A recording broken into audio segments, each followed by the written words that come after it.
나는 헬라야를 번역하는 것이다. 이 말은 세계의 약 전체 언약의 뜻을 가지고 있다. 신약에서 새 언약이라는 말은 오늘만 등장한다.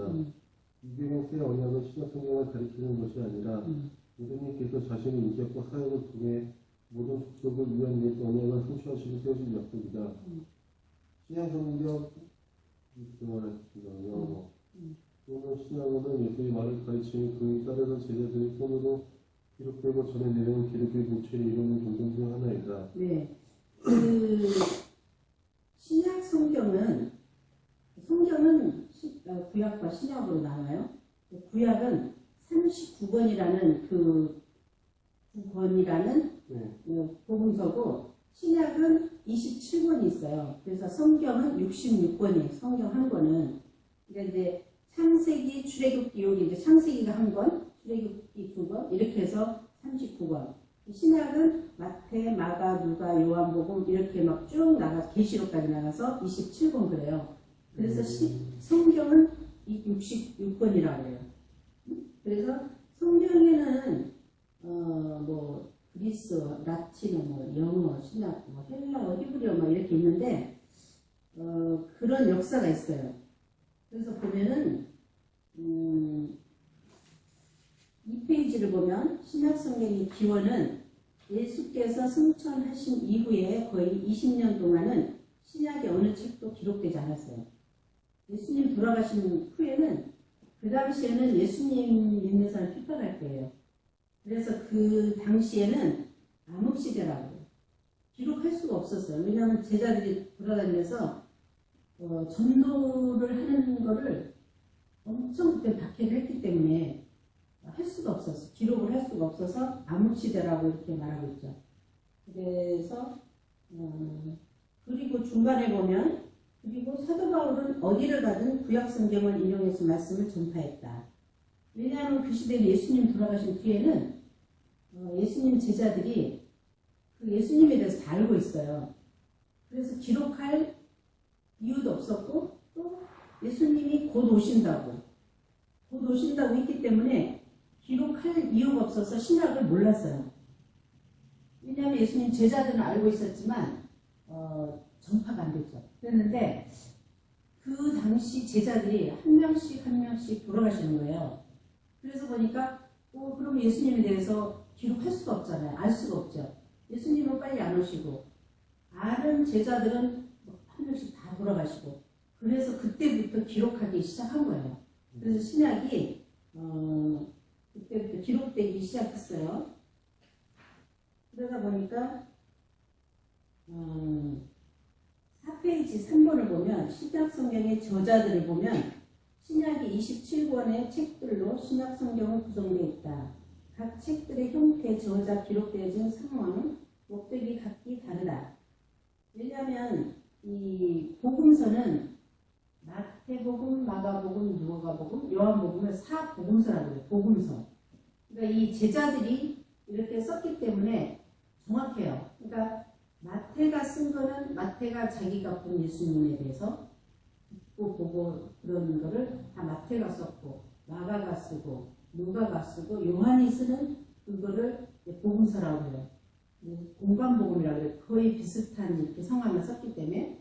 그런데 이제 사도행전 같은 경우는 사도 바울이 전도 여행하면서 쓰는 거예요.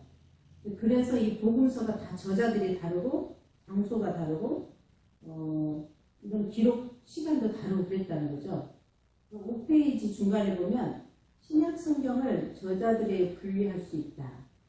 근데 신약 성경의 모든 저자는 누가를 제외하고는 모두가 유태인들이에요. 그리고 아마도 마태, 베드로, 요한 세 사람은 예수의 12사도에 속한다.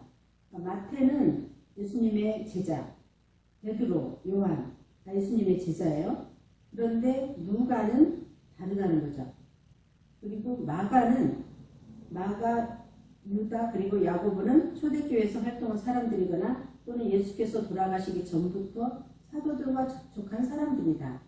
마가는 베드로가 예수님 돌아가신 후에 베드로가 전도 활동하러 다닐 때 따라다닌 사람이에요. 그 그 사람이 여기 이제 쓸 수 있었고, 유다는 예수님의 동생 유다예요. 예수님은 성령으로 인표됐지만 그 뒤에 동생들이 있잖아요. 근데 그 유다라는 사람은 예수님의 동생이에요. 그리고 야고보가 그 예수님의 동생 야고보가 아닌 야고보가 제자가 있는데, 여기에 야고보는 예수님의 동생 야고보. 이게 지금 53페이지에 뒤에 보면 이제 이 제자들에서 나오고 있어요. 그리고 야고보는 초대교회에서 활동한 사람들이거나 또는 예수께서 돌아가시기 전부터 사도들과 접촉한 사람들이다. 그래서 누가와 바울은 그리스도 생활을 직접 자기 눈으로 본 사람들은 아니지만, 그러나 잘 알려진 사람들로서 확실히 위의 열강들과 맞먹는 사람들이다. 히브리서의 저자는 누구인지 밝혀줄 만한 확실한 근거가 없다. 이제 우리 성경에 히브리서가 있어요. 근데 그거는 누가 졌는지 누가 썼는지 저자를 알 수가 없고, 옛날에는 우리처럼 이렇게 쓰고 책을 쓰고 누구 저자 쓰는데, 옛날에는 이렇게 핍박이 많을 때는 두루마리에다가 적어서 항아리에다 보관했어요. 땅에 묻었어요. 왜냐하면 후세에 전달을 해야 되기 때문에. 그러면 또 그거를 박해가 심할 때라 그걸 또 들키면 없어지잖아요. 태워버리고. 그래서 항아리에 이렇게 친필로 적어서 항아리에 묻어서 어디다가 보관하고. 그 사람들이 돌아가시면은 아무도 몰라요. 그래서 지금도 하나씩 어디서 막 나오잖아요. 근데 그것도 어디다 적어놓을 수가 없잖아요. 또 이렇게 발각되면 다 없어지는 거기 때문에. 그래서 그 당시에 그렇게 보관을 했다는 거죠. 지금은 이제 성경에 마태복음은 마태가 썼고, 그래서 누가복음은 누가가 썼어요. 그리고 야고보서 바울이 쓴 거는 많죠. 바울은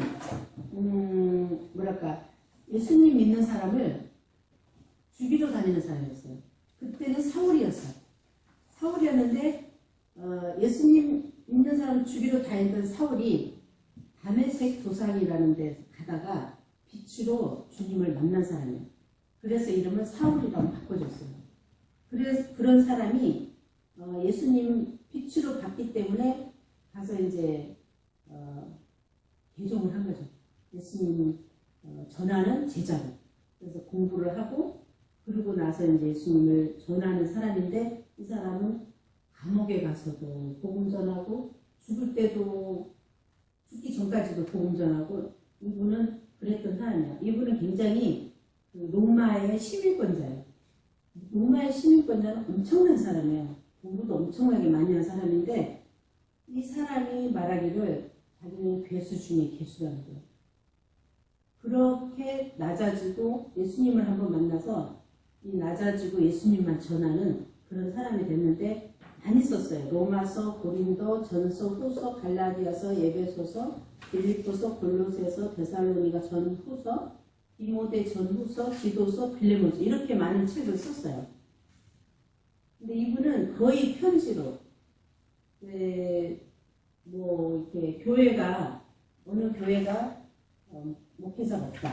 그러면 편지 서신으로 목회를 거의 도와주는 그런 역할을 많이 했죠. 히브리서하고 베드로 전후서, 이거는 저자를 알 수가 없다는 거죠. 이제 그렇게 대충 아시고, 우리가 16페이지 중간에 신약시대의 종교, 정치, 역사적 배경에 대해서 오늘 하겠어요. 종교적 배경은 어떤가 우리 강 선생님 한번 읽어주세요. 신약을 올바르게 이해하기 위해서는 신약이 기록될 당시 유대인들의 종교적 행선을 이해해야 한다. 유대인들의 종교적 강파가 그들의 메시아 대망 사상은 신약에 깊이 뿌리를 내리고 있다. 바리새인이죠. 바리새인, 예수님의 지상사역 시에 많은 질책과 비난을 받은 유대인의 종교적 강파가 바리새파이다. 바리새인들은 신약시대의 가장 큰 세력을 소유하고 영향력을 발휘했던 당파로서 그들의 이름은 불리하다라는 동사에서부터 기인됐다. 그들은 불리자였는데 좋은 말로 표현한다면 유대주의의 철저히 지키기 위해 노력한 열심인 분자들이었다. 네.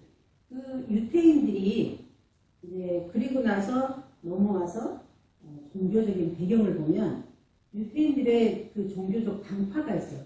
지금 무슨 파 있는 것처럼 옛날에는 이런 게 굉장히 심했어요. 그래서 그러니까 바리새인 파가 있고 보면은 또 사두개인 파가 있고 또 보면은 뭐가 있냐면 서기관 파가 있어요. 에세네 파가 있고 그리고 열심당 있어. 유태인의 회당도 있었어요.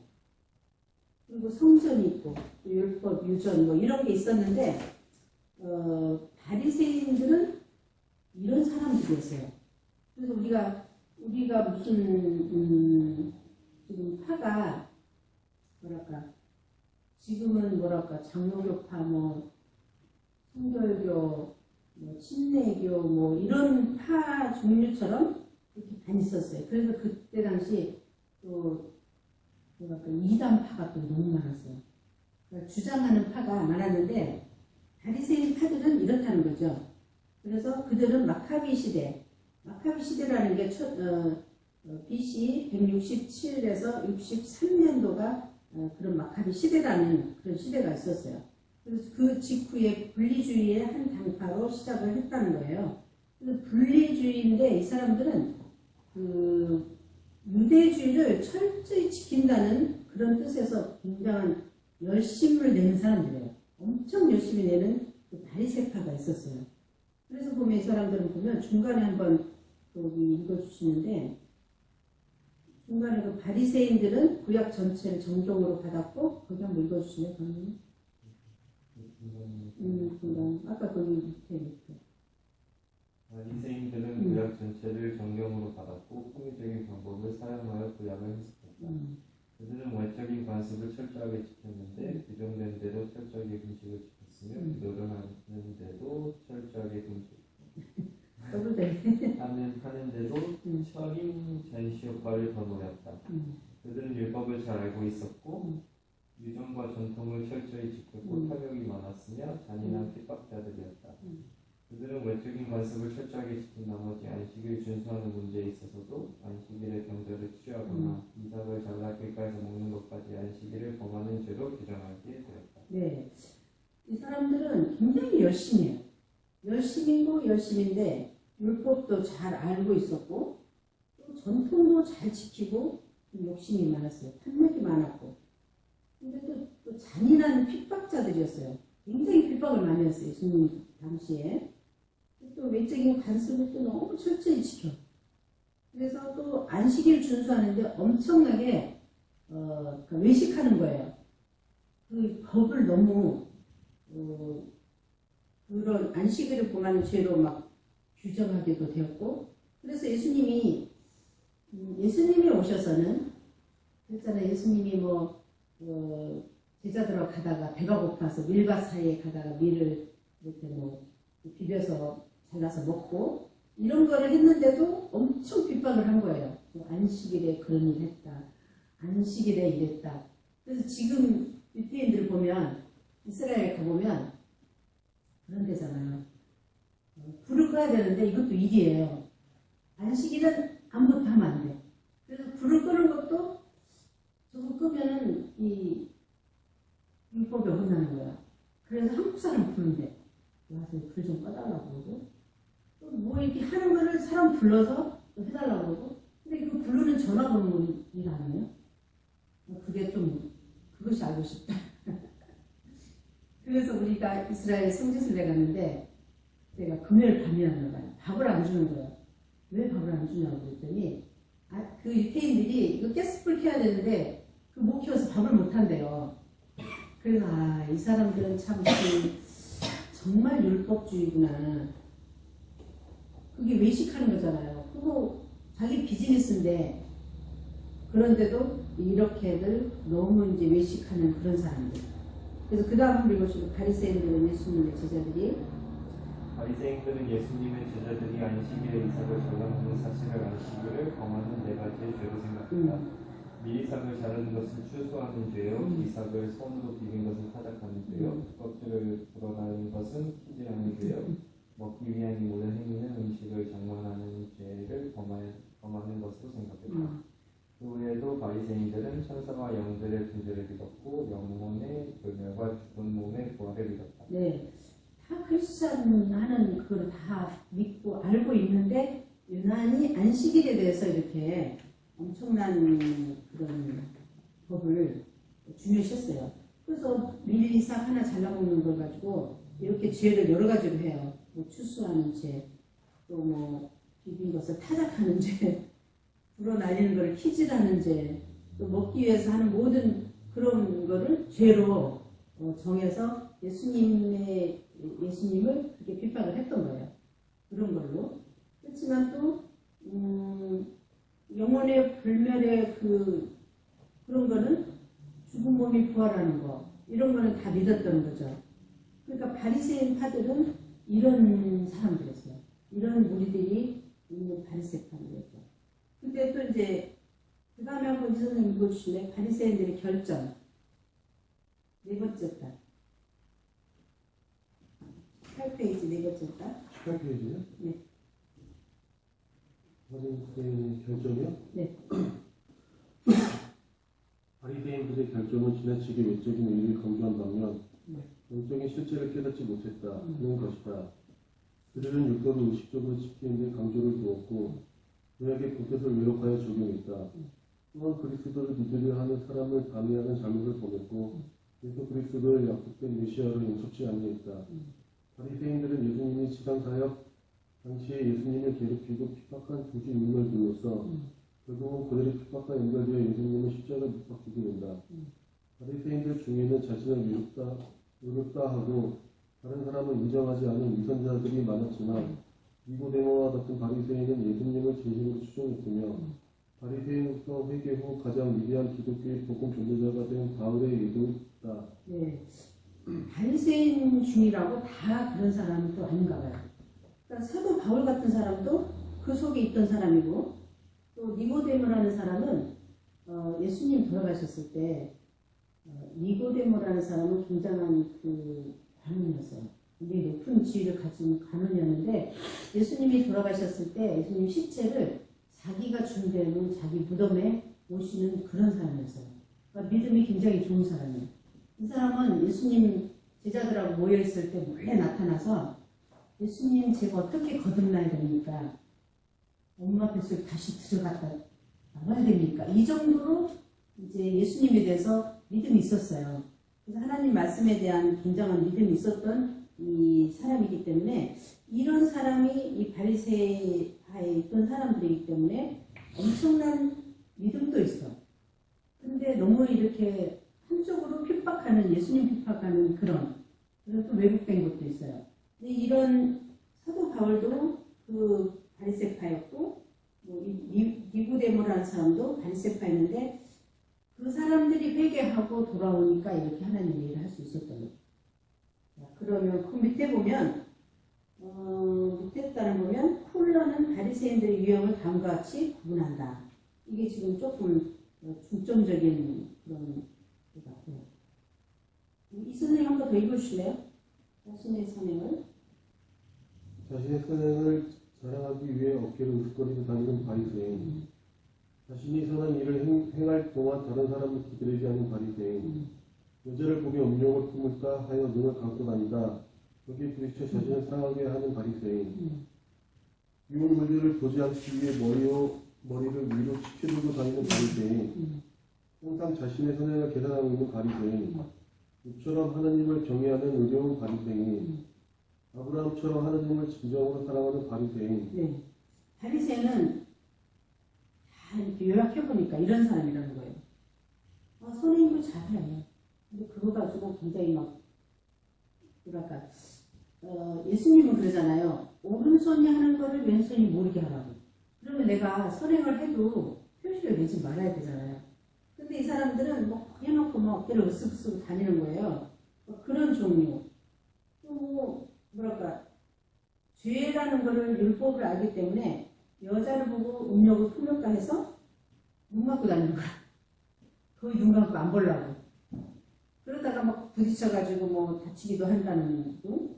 또 보면은 굉장히 욕처럼 하나님을 경외하는 그런 의로운 바리새인들이에요. 또 아브라함처럼 하나님을 진정으로 사랑하는 사람들이에요. 그리고 또 보면 그 유혹하는, 우리가 보면 눈으로 보는 게 유혹하는 게 많잖아요. 그런 유혹물들을 안 보기 위해서 머리를 그냥 쳐두고 다녀요. 안 보려고. 그 정도로 굉장히 열심히 있는 또 이 바리새인들이라는 거죠. 그 바리새파가 있었어요, 옛날에. 그 다음에 이제 사두개파라는 그런 사람이 있는데, 사두개인은 또 어떤 사람들을 사두개파라고 하는지 한번 또 우리 강 선생님 한번 읽어주세요. 사두개파는 부자들의 당파로 특히 예루살렘에 거주하는 지주들을 당파했다. 전통에 의하면 그들의 이름의 기원은 다윗 왕과 솔로몬 왕 시대의 대제사장이었던 사독으로부터라고 전해진다. 사독의 아들들은 포로시대에도 제사장 직분을 맡았다. 사두개인들은 그리스도 당시에도 성전을 중심한 하나의 당파로 활약했다. 바리새인들보다는 숫자적으로 열세으나 그들은 정치적으로 기회를 잘 포착한 기회주의자들로서 언제나 집권층의 편에 서서 그들의 정치적 이권과 영향력을 유지했다. 그들의 정치적 성향은 보수주의라고 할 수 있는데, 왜냐하면 그들은 그 당시에 부와 권력을 누리고 있었기 때문에 그들의 사회 구조를 그대로 유지하기를 바랐기 때문이다. 네. 이 사람들은 또 사두개파들은 또 이런 굉장한 부유층에 있었던 거죠. 그리고 보면은 다윗 왕, 뭐 솔로몬 왕 때 제사장 직분을 갖고 있었다는 것은 엄청난 부를 누렸던 그런 고위층이죠. 그래서 이 사두개파라는 그런 사람들은 그때 당시 그런 사람들인데도 굉장히 숫자가 많았어요. 근데 다윗 왕 때 많이 죽었는데도 하여튼 이런 많은 사람들이 부와 권력을 누리고 이렇게 살았던 거죠. 그래서 보면 이분들도 사두개인들의 신학은 그 밑에 합리주의적인 신학이었고 초자연적인 요소를 배격하는 입장을 취했다. 오늘날의 양상을 표현한다면 그들은 자유주의적인 신학의 소유자였다. 그들은 천사들이나 영들의 존재를 믿지 못했고 육체의 부활도 믿지 못했다. 그들은 또한 영원 불멸을 믿지 못했다. 그러면은 이게 크리스찬하고는 조금 거리가 먼 사두개파들이었어요. 그 사람들은 너무 부를 누렸기 때문에 우리가 솔직히 너무 재물도 많고 또 부유하면 하나님 잘 안 찾아요. 그런데 내가 정말 힘들고 어려울 때 하나님 찾게 되는 경우가 많잖아요. 물론 돈이 많아도 하나님 찾는 분이 많죠. 근데 그 당시에도 이렇게 부를 누렸기 때문에 별로 하나님 믿는 거에는 거리가 멀었던 것 같아요. 육체의 부활도 안 믿고 뭐 천사들이나 영의 존재도 못 믿었고 영혼에 대한 불멸도 믿지 못했어요. 그럼 우리 크리스찬들하고 조금 사두개인들하고 조금 다른 거죠. 그런 바리새파하고 이런 사두개인들은 이런 사람들이었다는 거예요. 그래서 보면은 우리 한번 읽어주세요. 사두개인들은 이 선생님 한번 읽어주세요. 사두개인들은 바리새파에 대해 사두개인들은 바리새파에 대해 적대감을 가지고 있었고 때로는 예수님의 사역을 반대하기도 했다. 그러나 바리새인들을 반대에 비하면 대단치 않은 것이다. 사두개인들이 예수님과 충돌한 가장 두드러진 사건은 몸이 부활에 관한 예수님과의 논쟁이었다. 그들은 모세오경에만 추정 권위를 부여했고 구약의 다른 부분의 책들은 모세오경보다 권위가 낮은 것으로 보여했고 메시아 대방 사상에도 별 관심을 갖지 않았다. 네, 이 사람들은 좀 바리새파하고 조금 다른 파예요. 그래서 예수님하고 부딪히는 게 예수님은 부활하신다고 그랬는데 부활신앙을 안 믿는 거예요. 그래서 이런 예수님하고 부딪히는 이런 게 있었고 또 보면 이제 그 다음에 서기관들은 또 어떤 사람들인가? 강선님도. 서기관의 기원은 제사장 겸 학사였던 에스라의 시기로 거슬러 올라간다. 그들은 회당에서 예배를 드렸으면 공회의 위원들이었다. 그들은 기록된 율법을 보존하며 구전으로 내려오는 법을 관리하는 역할을 맡았다. 그들은 구전에서 전해 내려오는 법을 기록된 율법보다 더 우월하게 생각했다. 그들은 교사로서 성전에서 가르쳤으며 율법사로 알려졌다. 서기관들은 그 당시 다른 종교 지도자들과 합세하여 예수님을 처형하게 했다. 네. 서기관들은 말 그대로 이게 기록하는 사람들이잖아요. 그래서 제사장 겸 학사였어요. 엄청난 고위 간부들이었죠. 그리고 또 공회의 일원이었고, 또 회당에서 예배도 드리고, 이 사람들은 참 그 법을 관리하는 그런 사람들인데 율법사로도 알려졌고, 그런데 이 사람들이 다른 종교 지도자들 합세해서 예수님을 처형하는 데 많이 힘을 쓴 사람들이죠. 그래서 보면 예수 그리스도의 가르침과 서기관들의 가르침엔 근본적인 차이가 있었다. 예수님은 바리새인들에게 하셨던 것처럼 서기관들에게도 진노를 퍼부으셨다. 왜? 왜냐하면 사회계층의 높은 위치를 좋아했고, 이 사람들은 그들의 신분을 나타내기 위해서 그 당시 상류층 사람들은 입고 다니던 통으로 짠 옷을 걸치고 다녔어요. 그 당시에는 굉장히 그 고위층들이 입고 다니는 통으로 짠 옷을 입으면 그 사람들의 옷이에요. 고위층, 저 사람은 참 부자, 고위층이다, 상류층이다, 이렇게 하는 그런 옷을 입고 다니는 사람들이 서기관 다 해요. 그 다음에 모세가 이적을 베푼 것마다 다 할 수 있는 거. 다 해요. 옛날에는 그런 전술과 이런 마술, 기적 전승자 이런 사람들이 그때는 많았어요. 그래서 이런 마술과 기적 전승들 이런 거를 또 그런 파도 있고, 그 다음에 디아스포라 유대교가 또 있어요. 선생님 한번 읽어보실래요? 팔레스틴에서 그리스어를 말하는 유대인들로서 그들은 그리스 로마 세계에서 특별한 위치를 인정받고 있었다. 네, 그런 유대인들은 또 이렇게 디아스포라 흩어진 유대인들을 말하잖아요. 그런 것도 있었어요. 그 다음에 23페이지 보니까 유대인은 또 회당이 있었어. 회당 한번 읽어주실래요? 복음서에 보면 예수님은 유대인의 회당에서 자주 가르치셨다. 바울 사도 역시 전도 여행 중 회당을 중심으로 복음을 전파했다. 회당은 흩어져 사는 유대인들이 각 도시의 설립가에 의지하고 운영하였다. 예수님 당시엔 예루살렘과 갈릴리 지방이 많은 회당이 있었다고 전합니다. 회당은 그 도시에 사는 유대인들의 사계 장소였으며 율법을 가르치고 조상의 신앙을 자녀들에게 전수시키는 교육적인 장소로도 사용되었다.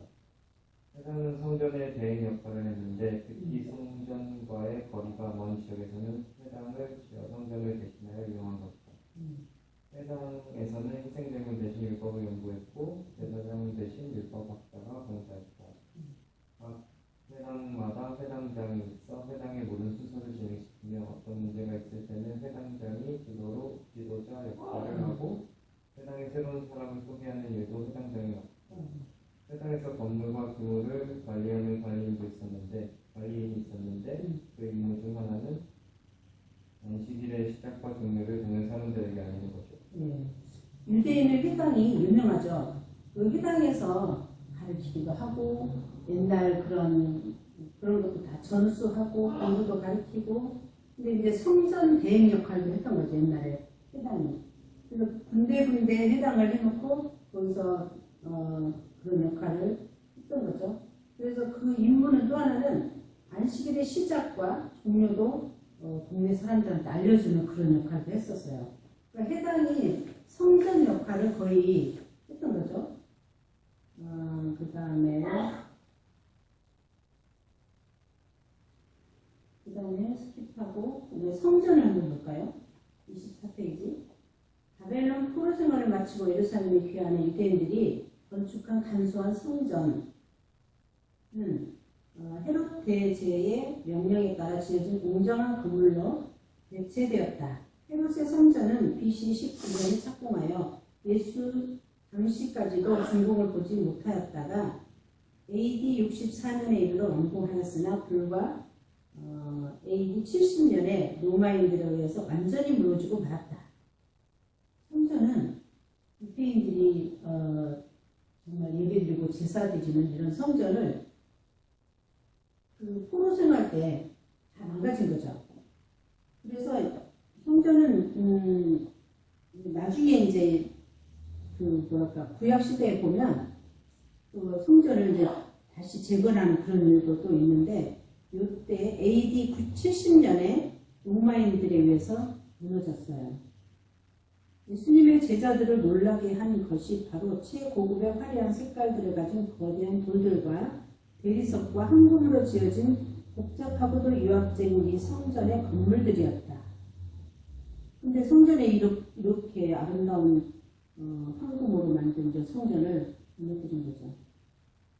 그래서 한번 강 선생님 그다음 읽어주실래요? 여기서 제사장들과 성전 수종자들의 집계로 수세기에 걸쳐 내려온 제사의식과 경배가 계속되었다. 하지만 안토이나 요새의 로마 수비대가 성전들에서 일어나는 모든 일들을 낱낱이 내려다보고 있었다. 이방인의 뜻에서 이방인이 더 안쪽으로 들어가면 죽임을 당하였다.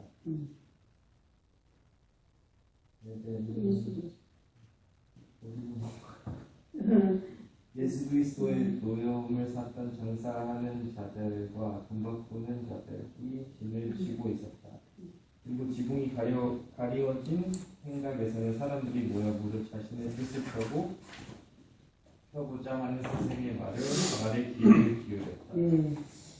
그 성전은 이렇게 해서 이제 있잖아요. 근데 뭐랄까 성전에서 비둘기 팔고 지난번에 말씀드린 것처럼 성전에서 예루살렘 성전에서 예배를 드리기 위해서 먼 곳에서 온다는 거죠. 그러면은 며칠씩 걸려서 오는 사람도 있고 성전에서 예배 드리기 위해서. 그런데 자기 죄를 그 당시에는 짐승한테 대신 전가하는 그런 제사 제도잖아요. 그래서 짐승의 피를 대신해서 내 죄를 고백하는 그런 제사 제도가 있었던 때이기 때문에 성전에서 비둘기도 팔고 뭐 재물들도 팔아요. 또 돈도 환전해. 왜냐면 먼 다른 쪽에서 오기 때문에 돈도 달라. 그래서 이런 환전상도 있고 이것을 예수님 당시에 예수님이 다치러 엎었잖아요. 성전은 내 아버지의 집이다. 기도하는 집이다.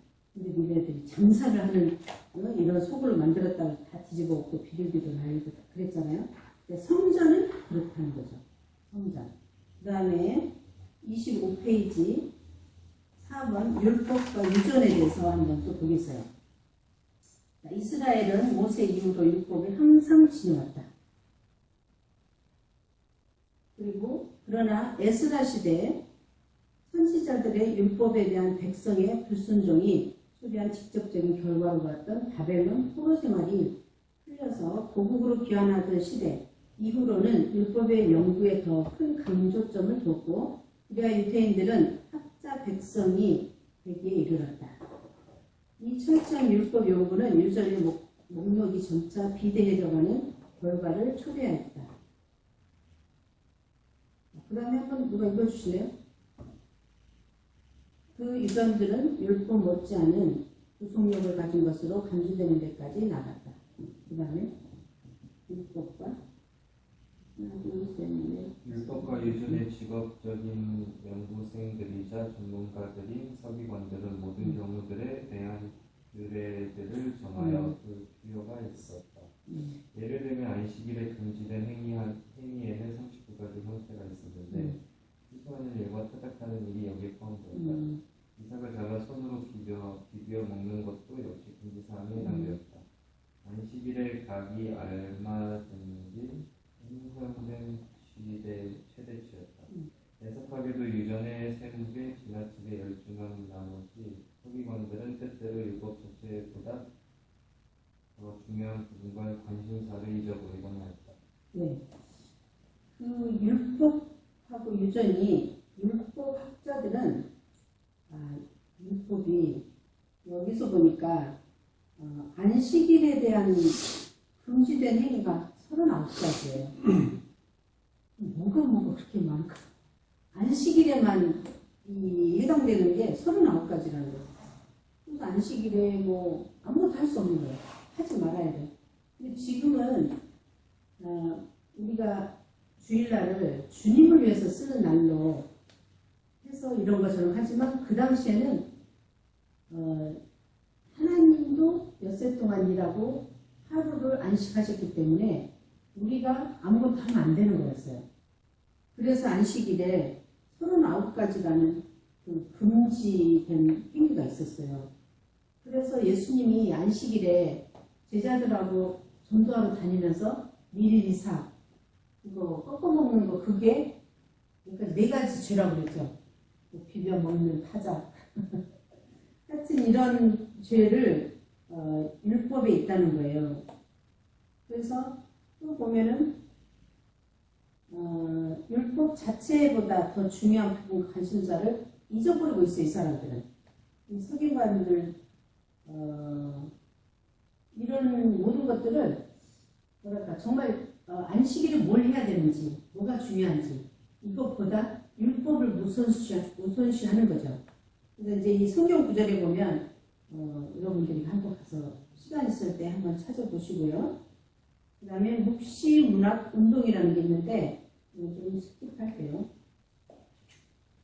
그 다음에 다음 페이지 26페이지를 보니까 유대인들의 메시아 대망 사상이 뭔가 박 선생님 한번 읽어주실래요? 26페이지 유대인들의 메시아 대망 사상. 유대인들의 메시아 대망 사상, 이의 시간적인 왕의 대망은 초월적인 능력의 사랑의 대망은 국가적인 소망을 성취할 자를 대망은 로마의 통치 세상시킬 자를 대망은 유대인만을 위한 왕국 수립자를 대망은. 네, 예수님이 오셨는데도 유대인들은 메시아라는 걸 모르고 있었잖아요. 그래서 메시아를 또 기다리고 있는 거예요. 그래서 어떤 메시아를 기다리냐? 정말 초월적인 능력의 그런 사람, 그런 예수님이 오셨는데도 이 사람들은 잊지 않고 또 기다려요. 또 국가적인 소망을 성취할 자. 그 당시는 그 로마 제국이 다 통솔을 하고 있잖아요. 식민지니까. 그래서 마음대로 못하는 거예요. 그래서 이런 국가적인 그런 소망을 성취할 그런 사람, 또 로마의 통치에서 해방시켜 줄 사람, 유대인만을 위한 왕국 설립을 해줄 사람, 이런 사람을 기다리는 거예요. 예수님이 오셔서 보여지는 것이 아니라 영적인 이런 모든 것을 다 해줬는데도 이 사람들은 아직도 기다리고 있다는 거죠. 그런 유대인의 메시아 대망 사상은 이런 거를 바라고 있는 거라는 거. 그다음에 그 다음 페이지 정치적 사회적 배경은 또 어떤가? 이 선생님 한번 읽어주세요. 27페이지 B번 정치적 사회적 배경. 정치적 사회적 배경이요? 네, 그때 배경은 어떤가? 유대교가 체계화된 것이 바로 바벨론 포로 시대를 통해서이고 더욱이 역사적으로 보면 기독교는 유대교란 어머니가 낳은 아들임을 부인할 수 없다.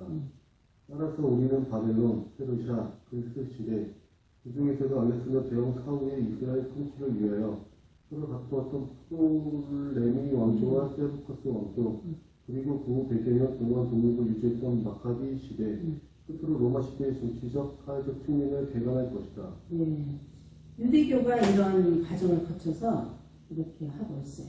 그 다음에 바벨론 시대를 한번 보면 바벨론 시대가 BC 626년에서 539년에 바벨론 시대가 있었는데 거의 100년 동안 바벨론 시대였어요. 바벨론 시대는 어떤가 한번 강 선생님 보실래요? 바벨론이 이집트를 점령한 후 바벨론의 느부갓네살 왕은 유다를 정치적으로 통치했다. 이때 다니엘을 비롯하여 많은 사람들이 포로로 잡혀갔다. 이때 솔로몬의 성전은 불타버리고 예루살렘 성이 결국 파괴되었으며 남은 국민들은 세 번째 포로로 잡혀갔다. 이리하여 사울에서 시작된 유다의 500년 왕국은 종막을 보하게 된 것이다. 네. 바벨론 시대에 이렇게 정치적인 일이 있었어요. 포로로 잡혀가고. 그래서 다니엘이 포로로 잡혀가서 그 왕국에서 일하면서 다니엘에 대한 얘기가 나오잖아요.